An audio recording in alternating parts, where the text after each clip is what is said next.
حضرت صالح علیہ السلام اللہ تعالیٰ کے برگزیدہ پیغمبروں میں سے تھے جنہیں قوم سمود کی طرف سے بھیجا گیا۔ قوم سمود حضرت نوح علیہ السلام کے بیٹے سام کی نسل سے تھی، اور وہ قوم عاد کے بعد عرب کے علاقے ہجر موجودہ سعودی عرب میں مدائن کے علاقے میں آباد ہوئی۔ یہ لوگ بڑے طاقتور، ذہین اور ماہر سنگ تراش تھے۔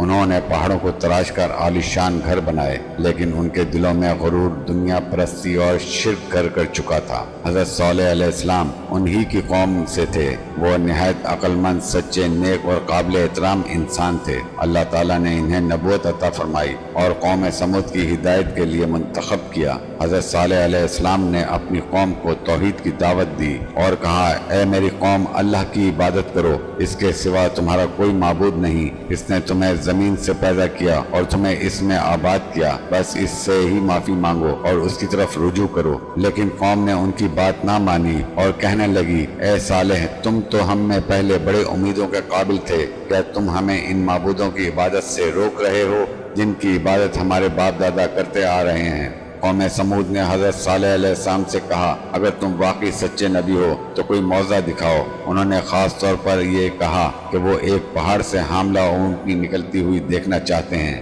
جو ان کے کہنے کے مطابق ہونی چاہیے۔ حضرت صالح علیہ السلام نے اللہ سے دعا کی اور اللہ تعالیٰ نے ان کی دعا قبول فرمائی۔ ایک عظیم الشان اونٹنی پہاڑی سے نکلی، بالکل ویسے جیسے انہوں نے مطالبہ کیا تھا۔ حضرت صالح علیہ السلام نے قوم کو خبردار کیا، یہ اللہ کی اونٹنی ہے، اسے تکلیف نہ دینا ورنہ تم پر عذاب نازل ہوگا۔ یہ اونٹنی اللہ تعالیٰ کی نشانی تھی۔ وہ ایک دن پانی پیتی اور دوسرے دن پوری قوم کا پانی استعمال ہوتا۔